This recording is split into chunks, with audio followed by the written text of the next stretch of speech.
다섯 번째 재앙은 가축 전염병으로 가축들이 죽는 재앙입니다. 자, 최근 우리 국내 형편을 살펴봐도 가축 전염병 가운데 구제역이라는 것이 있지 않습니까? 이 전염병은 상당히 심각한데요. 이 전염병의 확산을 막기 위해서 가축들을 살처분해서 전염의 싹을 잘라버리는 식으로 후속 조치를 하고 있습니다. 구제역이 무슨 뜻인가 살펴봤더니 구는 입구자이고요. 제는 발굽이라는 뜻이 있습니다. 그래서 이 병은 증상이 가축의 입이나 입술, 혀, 발굽의 연결 부분 등에 물집이 생기고 그것이 이제 터져서 감염이 되고 가축의 식욕이 떨어지고 또 가축이 의기소침해지고 이렇게 몸이 축이 나서 죽는 병인 것을 찾아볼 수 있습니다. 우리나라에서는 1930년대에 마지막으로 발생했다가 이제 2000년대에 들어서는 거의 매년 발생하고 있습니다. 축산 농가에 큰 타격을 주고 있습니다. 애굽에 내린 이 다섯 번째 재앙이 아마 이와 비슷한 가축 전염병입니다. 이것이 그들에게 심각한 것은 단순히 가축들이 죽어나가는 데 있는 것이 아니라 거기에 그치는 것이 아니라 종교적으로 이 가축들이 그들의 신이라는 데 있습니다. 그네들의 신이 지금 죽어가고 있는 겁니다. 그들은 암소머리를 토르라는 신으로 숭배했고요. 황소를 아피스라는 신으로 숭배를 했고 양을 크놈이라는 신으로 숭배했다고 전합니다. 자, 그런데 이런 자기들의 신들이 전염병에 걸려서 무참하게 그리고 허망하게 죽어나갑니다. 자, 여러분, 우리가 믿는 이 기독교 신앙이 대단히 고차원적인 것을 우리가 쉽게 알 수 있습니다. 왜냐하면 우리는 하나님이 어떤 분이신지를 생각하고요. 또 인간을 어떻게 구원하시는지, 인간의 죄의 문제에 대해서 어떻게 구원하시는지, 또 인간의 성품에 대해서 다룹니다. 하나님의 성품을 어떻게 닮아야 할 것인지, 또 성령의 열매를 어떻게 가질 것인지, 이런 것들을 다룹니다.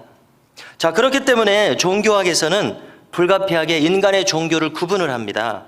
고등 종교로 구분하고 하등 종교로 구분합니다. 자, 단순하게 복을 빌고 화를 피하게 해달라고 하는 무속 신앙은 고등 종교가 될 수가 없죠. 하등 종교로 분류를 합니다. 자, 여기 이 애굽의 신들도 마찬가지입니다. 기독교 신앙에서는 체계적으로 신앙의 체계가 잡혀 있습니다. 그래서 신학이라고 부르는데요. 자, 이와 같은 종류의 신학과 같은 종류의 체계가 그들에게 있을 것인가 한번 생각해 봐야 되겠습니다. 기륭이나 화복을 따지는 정도의 종교, 이런 종교가 어떤 깊은 체계가 있을지 신뢰가 잘 가지 않는다고 생각합니다. 자, 더군다나 이들이 만들어낸 체계는 인간이 만들어낸 것입니다. 자, 기독교 신앙과 다른 종교 체계들이 결정적으로 다른 점이 여기에 있습니다. 기독교를 계시의 종교라고 특별하게 부르는 이유가 또한 여기에 있습니다.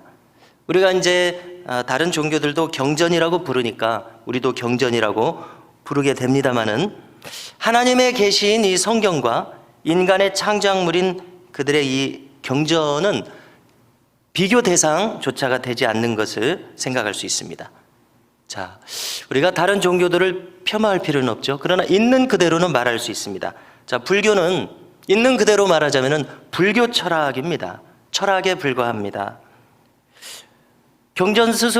불교 경전 스스로가 기록하고 있듯이 결코 철학 이상이 아닙니다. 불교 원전을 잘 아는 분의 이야기를 들은 적이 있는데요. 석가모니는 절을 만들지 마라, 불상도 만들지 마라 했다고 합니다. 자, 그런데 인간의 종교심이라고 하는 것은 그런 말을 들을 리가 없죠. 또 유교도 현실 해석에 그칩니다. 유교를 있는 그대로 얘기하면 현실 해석에 그치는 학문입니다. 자, 공자 자신부터 제자가 물으니까 현실의 세계도 우리가 잘 모르는데 사후 세계를 어찌 알겠느냐? 그런 것은 생각하지도 않았고 생각할 필요도 없다. 이렇게 말한 적이 있습니다. 자, 여기 가축들이 죽어가고 있습니다. 자, 이것은 무엇을 의미합니까? 인간이 만들어낸 종교가 무력하다는 것을 하나님께서 똑똑하게 드러내시는 재앙인 것을 알게 됩니다. 자, 그런데 지금 바로는 요지부동입니다.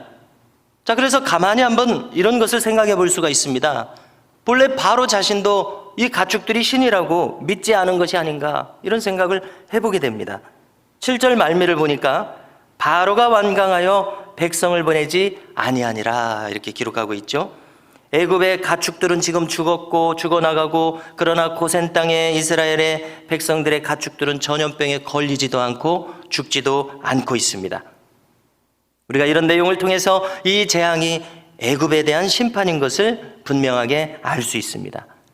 이런 심판을 받고도 바로는 완강하게 저항하고 있습니다. 자, 그래서 이제 이어서 6번째 재앙이 내립니다.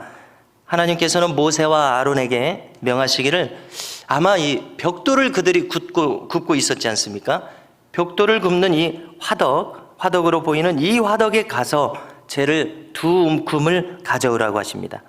그리고 바로 앞에서 그것을 날리라고 하십니다. 그랬더니 그 티끌들이 사람하고 짐승에게 붙어서 악성 종기가 일어나게 합니다. 이번에는 요술사들에게도 이 악성 종기가 생깁니다. 그러나 바로는 여전히 완강합니다. 자, 12절을 보시니까요. 그러나 여호와께서는 바로의 마음을 완악하게 하셨으므로 그들의 말을 듣지 않았다, 이렇게 기록하죠. 자, 여기 지금 완악하게 하셨다는 말을 중요하게 다루려고 합니다. 자, 정확하게 한번 우리가 생각해 본다면, 하나님께서 그를 완악하게 하셨다는 것은 바로 스스로 완악한 길을 택하도록 내버려 두셨다는 뜻입니다. 하나님께서 일부러 완악하게 만드시겠습니까? 인간의 자유의지로 택하였다는 뜻입니다. 이것은 달리 말하자면 하나님의 은혜가 그에게 미치지 않은 것입니다. 하나님의 은혜가 그에게 임하도록 허용되지 않았다는 것입니다. 여러분, 이것이 인간에게 무서운 일이라고 생각합니다. 우리가 로마서를 보면은 1장 28절에 보면은 참으로 중요하고 핵심적인 말이 하나 나오는데요. 읽어드리면, 그들을 그 상실한 마음대로 내버려 두사, 이런 구절이 있습니다. 기억하실 것입니다. 헬라어로는 파라디도미라는 말을 씁니다. 파라라는 말은 저쪽이라는 뜻이고 디도미는 줘버렸다, 이런 뜻입니다. 한마디로 무슨 뜻입니까? 그냥 저쪽에 가만히 둔다, 이런 뜻입니다. 내버려 둔다는 뜻입니다. 로마서 1장 28절을 읽어드리겠습니다. 그들이 마음에 하나님 두기를 싫어하며 하나님께서 그들을 그 상실한 마음대로 내버려 두사 합당하지 못한 일을 하게 하셨으니, 하고서 29절에는 인간의 죄악들이 쭉 나옵니다. 자, 여러분, 이것이 무섭습니다. 왜냐하면 이제 하나님의 은혜가 이 인간에게 미치지 않기 때문에 그렇습니다. 그냥 내버려 두시는 겁니다. 양심에 화인 맞은 사람이 여기 있다면 그냥 그대로 내버려 두는 것입니다. 정말 무서운 일이 아닐 수 없습니다. 자, 신학적으로는 버려둔다는 말을 이제 유기, 이런 말을 쓰는데, 이것이 바로 죄인의 유기 상태입니다. 자, 하나님께서 우리에게 은혜를 안 주셔서, 하나님의 은혜는 언제나 있는데 그 은혜가 우리에게 미치지 않아서 우리가 죄를 깨닫지 못하고 돌이킬 수 없다면 그대로 멸망의 길을 가버릴 수밖에 없지 않습니까? 지금 바로의 마음 상태가 그와 같은 상태입니다. 자기들의 신들이라고 하는 이 가축들이 죽어나가고, 지금 심한 독한 종기가 나서 측근들, 아마 자기 자신도 이런 독한 종기에 시달리면서도 요지부동입니다. 그 마음이 완악합니다. 여러분, 그러므로 우리에게 주신 이 하나님의 은혜가 얼마나 귀하고 큰지를 새삼 생각하게 됩니다. 왜냐하면 우리는 하나님을 인정하고 있습니다. 뿐만 아니라 하나님을 경외합니다. 하나님 뜻대로 살고자 합니다. 죄에 대해서 예민한 심령이 됩니다. 우리가 속히 은혜를 추구하게 됩니다. 이렇게 하나님께서 우리에게 주신 은혜가 너무나 큰 것을 알 수 있습니다. 우리 모두가 오늘도 이 크신 은혜에 감사하고 감격하면서 주님 뜻대로 살아가기에 힘쓰는 우리 모두가 되시기를 주님의 이름으로 축원합니다.